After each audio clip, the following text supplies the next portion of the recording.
This video is covered under Section 107 of the Copyright Act of 1976. Allowance is made for fair use for purposes such as criticism, comment, news reporting, etc. Welcome back to the Spotlight, Bullhorn Betty. Let's get started. I stayed away from the chocolate. That's all I can say. I stayed away from the chocolate. Be Betty fan sent me chocolate like a little bit before, so I had that all gone before Valentine's Day. Every last bit of it, except Delilah. I'm surprised Delilah's stomach didn't get upset because she got a hold of one of the chocolate kisses and I didn't know it. And I saw this wrapper shredded. And I'm like, what in the world is this? And I'm like, and so I saw one of the chocolate kisses, and apparently she didn't eat the whole kiss because the majority of the kiss was there. But you know, the little tip, the little point, she had it down to about here. You know, she took the whole point off of it, but she left it. And you could see the doggy, like there was evidence. Like if she was trying to deny it that she did it, we had evidence. I could have, molded the teeth prints, and I bet you they would have been a perfect match for Delilah's mouth. What do you bet? So I ended up throwing that kiss away before she ate any more, but I was mortified. I'm like, oh, she's gonna have diarrhea. She didn't. She must have a stomach of steel. She must have a stomach of steel. And so I realized at that moment that, a lot of the hype, yes, you need to be very careful, and yes, it does affect smaller dogs a little differently, but oh, good gracious. I thought the dog, she's just, normal and happy and, just ready to lick mommy. I'm in tears. I'm thinking she's going to die. And she's looking at me like, why are you acting all crazy? And I'm sure the vet was on the phone like, ma'am, it's going to be okay. But you just don't know, right? You just don't know. So just rest assured Delilah was okay, and she didn't have any diarrhea for taking the tip off the kiss. The kiss I did not eat, even though I don't mind eating after my own dog. For all those people that think I'm gross, that's okay. But I did throw the kiss away.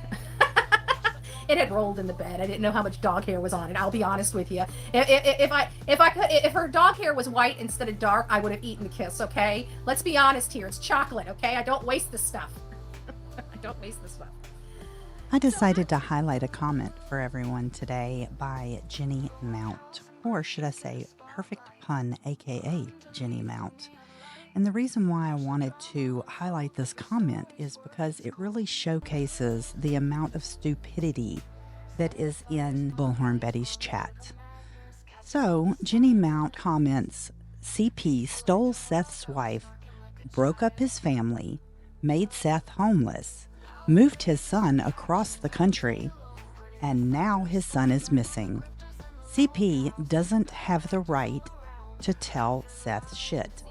Whoever backed Chris and Katie and the Sox needs to really get help. Yes, we've been saying that for a while. That's why it's very obvious that the people that are involved, and seeing what they're being paid inside their chat, you can see what the motivation for them is. It has nothing to do with finding Sebastian or whether they even believe Chris and Katie or not. It comes down to they want to make money, and they make money off of hate, right? That's what they sell on their channel. They get people to hate people, and then they row up their base, and then it's like, give me. I don't know what QB is going to do when all these lawsuits go away, because she's going to sink like the Titanic. I mean, she's not going to really have anything. She's going to have to manufacture crap to try to keep ponying the kind of money, because she's now got herself a healthy little drug habit there. So that's only going to get worse. And then so at this point, the only person that can dispute the claims made by Seth are Chris and Katie themselves, if they're not going to come out and speak to Aiden or any other creator to address the crap that's going on, that Seth came out publicly, belly to belly with people, face, no emoji for him. You saw his eyeballs, you saw his body language, you saw the words coming out of his own mouth. Katie did put out a statement, but it's a statement that I've never heard Betty or anyone in her camp come out and address, because it doesn't fit their narrative. I'm going to read that statement now. Katie Proudfoot, that child was not 13, and we did not allow my son to be abused. We contacted all authorities. My son received all the available help he could get, multiple therapists involved. His doctor did know, because he went to the doctor and got checked immediately. Seth was involved in his therapy as well. There is so many lies in this story, including him failing to mention where Seth got banned from the base for his violent tendencies, where at the time my son was seeing psychiatrist and psychologist to help him with his trauma from Seth's abuse and the trauma from being assailed by this child. Let me be clear. I think it is sickening that this man is airing my son's trauma online. My son deserves better than that. When we find him, and I believe in my heart we will, the truth will come out. He is doing his best to slander us as parents, but my son is loved and cared for and always will be. Public opinion based on lies, assumptions, half-truths is rampant because of things like this, which has nothing to do with finding Sebastian. I will not stoop so low as to partake in a back and forth argument with him. God knows the truth, and the truth will come out. Please stop the madness and focus on finding Sebastian, because that is the most important thing. There's got to be evidence. And no, Seth is not required to produce it. The person that's wielding the allegation is required to have the stuff in their possession, custody, and control. Carol, I was upset. I kind of was just watching. I didn't communicate. When you have 6,000 people and 7,000 people in chat and you only have a handful of moderators, you're not going to be able to control the chat, period. And to start timing out people for using green hearts, and I didn't litter with green hearts. I would say, hey, with a green heart, hey, with a green heart, right? And I got timed out for that. That pissed me off. And then to find out it was for hearts, like, that's a good way to have me go slap off on Aiden. Is literally, I'm being very respectful and you don't like green hearts. You've got 7,000 people in chat. Do you really think you're moderating a chat of that size? I'm speaking, truth to power here. And I'm talking to his mods. Do you honestly think how many mods do they have? 5? Seriously? But one thing you don't do is you don't creators. I mean, if you want to do stuff like that, if you have a problem with something I'm doing, email me, Bullhorn. But when you time me out while people that I have been advocating for long before anybody would even help these people, and you time me out, I wrote Aiden right there. Like, what the do you think you're doing here? I mean, I've done nothing. I'm respectful in chat. I didn't say, I'll be honest, I didn't say that word. But I'm like, I don't go and bring anything. I didn't even say a darn thing. I never even said one negative thing the entire time I was there. And I was timed out for a green heart. Well, you should have seen the top. No, I don't pay attention to the top. I'm a content creator. I'm not a chat member. Okay? I don't click at the top of people's screen and say, ooh, what kind of instruction are they giving me? I'm respectful and I'm kind when I'm there and I'm welcoming of people coming in. That's what you expect. I hit all of those bells and whistles. So whatever moderator timing out, you can kiss my white bread ass, whether I like your content creator or not. You have to show some common courtesy on these streets, because you can have people literally unsubscribe from, 600,000, who really cares, right? But at the end of the day, I will blow up Aiden's email if I'm ever silenced again, especially if I don't do anything like cuss somebody out. I mean, I'll take my time out if I get a little hot under the collar, right? So if I do something wrong, I'll take it, right? I know what and I take that responsibility on when I pop off at the mouth in somebody else's chat. Like, I could be, censored.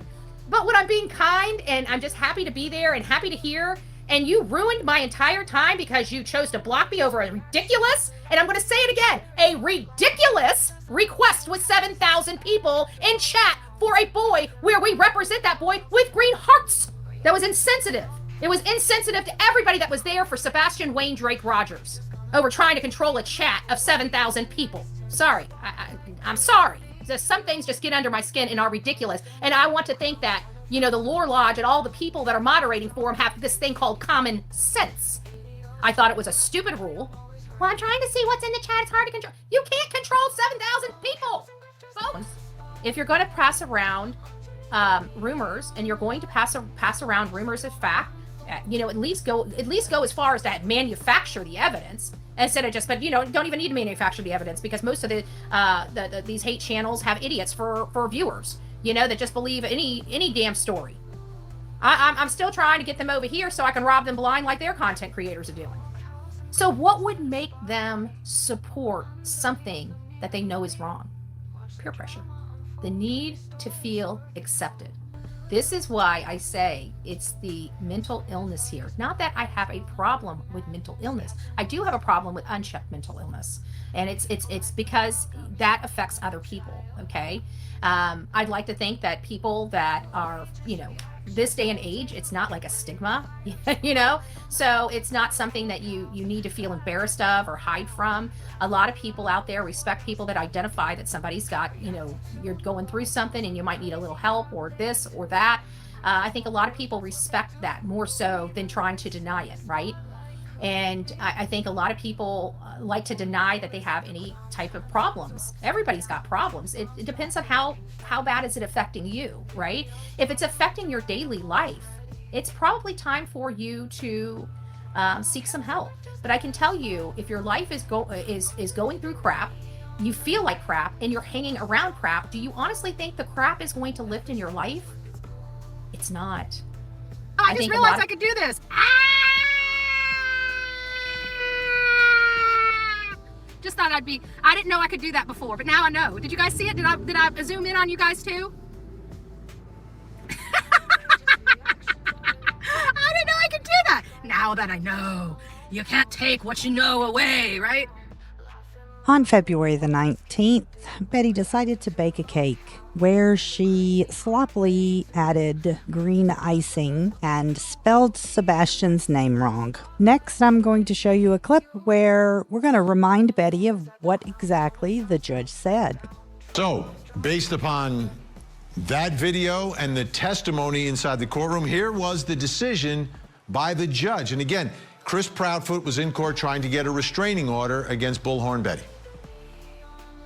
It's not a frivolous lawsuit. It is a order of protection. It falls outside. It's not asking for damages. It's asking for a party to leave another party alone. Ms. Griffin states that she is an investigative journalist and that she reports on news and commentary. Somewhere along the line, this turned not into a pursuit to find Sebastian Rogers. It turned into a personal vendetta. It's interesting that you came to Sumner County to help assist in finding Sebastian Rogers, but there's been really very little testimony by you of what you've done other than harass Mr. and Ms. Proudfoot and Mr. and Ms. Bowersox. As it relates to these matters, when somebody crosses the line, a reasonable person that feels terrorized, frightened, intimidated, and harassed by a pattern of conduct is not investigative journalism. Therefore, based on the facts presented in this case, I do not find the motion to dismiss the civil and the criminal cases under TCA 2017-101 etc. well taken, and therefore they are denied. Is she allowed to mention them on YouTube and TikTok, Your Honor? You must not come around a person for any purpose or contact this person directly or indirectly.